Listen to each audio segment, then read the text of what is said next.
रीट पात्रता परीक्षा पर राजस्थान में बवाल मचा हुआ है। डूंगरपुर में जनेऊ उतरवाने पर विरोध हो रहा है। ब्राह्मण समाज ने जांच दल के खिलाफ कार्रवाई की मांग की है।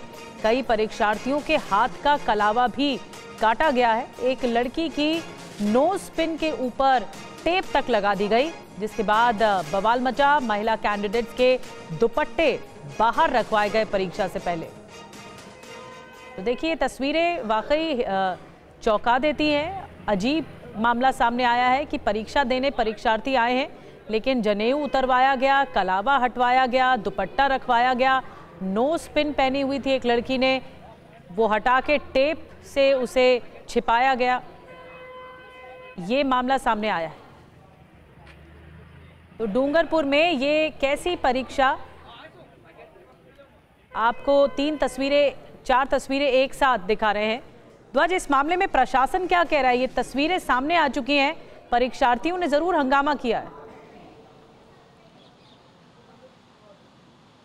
देखिए, सरकार से जब हमने बातचीत करने की कोशिश की तो कैबिनेट मंत्री गौतम दत्त ने कहा मुझे इस बारे में जानकारी नहीं है, लेकिन हाँ, पिछली सरकार में जो नकल हुई थी उसको लेकर इस बार की सरकार है, इस बार की जो रीट परीक्षा हो रही है उसको लेकर वो काफ़ी सख्त हैं, ये उन्होंने कहा। और जब उनसे पूछा गया कि कुछ अभ्यर्थियों के जनेऊ उतरवाए गए, कलावा उतरवाए गए, तो उसको लेकर उन्होंने कहा इसकी मुझे जानकारी नहीं है, लेकिन जानकारी होगी तभी मैं कुछ कह पाऊँगा। लेकिन कांग्रेस ने निशाना साधा है। कांग्रेस के विधायक मनीष यादव, उन्होंने साफ तौर पर कहा है कि इस तरीके की ये जो चेकिंग हो रही है, सख्त चेकिंग के नाम पर किसी के धर्म के साथ में छेड़छाड़ करना, ये बिल्कुल गलत है। इस तरीके की चेकिंग नहीं होनी चाहिए कि जो है जनेऊ उतरवाए जाएं, हाथ का कलावा उतराए जाएं।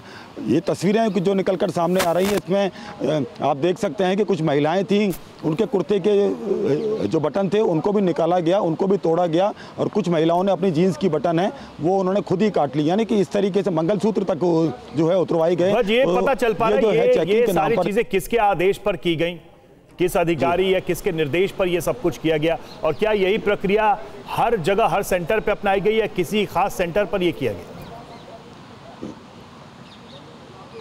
देखिए, पूरे राजस्थान भर में ये परीक्षा का आयोजन हुआ था और 14.5 लाख जो अभ्यर्थी इसमें बैठे थे, और इन्हीं जो आरपीएससी जो है इस पूरी परीक्षा को करवाती है, और आरपीएससी के आदेशों के साथ ही, यानी कि सीधे सीधे सरकार का इन्वॉल्वमेंट है कि इस तरीके की चेकिंग कराई जाए कि यहाँ नकल नहीं हो। लेकिन जो है ये जो चेकिंग की जा रही है, ये जो स्ट्रॉन्ग तरीके से चेकिंग की जा रही है, उनका जो फेस है वो चेक किया जा रहा है, और उसके साथ साथ में उसको जो है स्कैन किया जा रहा है, और उसके साथ साथ में इस तरीके की जो ये घटना जो निकलकर सामने आ रही है, जिस तरीके से चेकिंग की जा रही है, धर्म के आड़ पर जो है जनेऊ उतरवाई जा रही है रीट के एग्जाम में। मेरे साथ एमएलए हैं, क्या कहना है सर, इस तरीके से रीट का जो एग्जाम हो रहा है इसमें जनेऊ तक उतरवा दी गई अभ्यर्थियों की? मैंने तो विधानसभा में इस क्वेश्चन को उठाया है, मैंने तो सरकार का ध्यान भी आकर्षित किया है, सरकार को लिख करके भी दिया है, और माननीय मुख्यमंत्री जी को चिट्ठी भी लिखी है कि जनेऊ एक बहुत ही पवित्र वो है, उसको आप इस तरीके से उतार के सड़क पर कचरे में फेंक रहे हो, ये लोगों की भावनाओं के साथ खिलवाड़ है। और आप देखिए कि उपनयन का जिस तरीके से जिस प्रतिष्ठा के साथ में, जिस श्रद्धा के साथ में, और जिस धार्मिक मंत्रोच्चार के साथ में ये जिसको ग्रहण की जाती है, और उसके बाद में वो आदमी संकल्प लेता है, उसको आप सेकंड्स के हिसाब से उतार के फेंक देते हो। और मेरी चिट्ठी लिखने के बाद में सरकार गंभीर नहीं हुई, तो ये बहुत बड़ा मुद्दा है, और इसका मतलब ये सरकार की जनेऊ को कुछ मानती नहीं। ये बड़ी बात आप कह रहे हैं, हिंदू संगठनों का भी इसका विरोध हो रहा है, तो क्या कहेंगे कि ऐसा पहली बार देखने को मिल रहा है कि लेकिन जिस तरह से मामला ये बड़ा है, हंगामा हुआ है, लेकिन अभी तक प्रशासन कुछ इस पूरे मुद्दे पर नहीं बोल रहा है। शुक्रिया आपका ध्वज, जानकारी देने के लिए।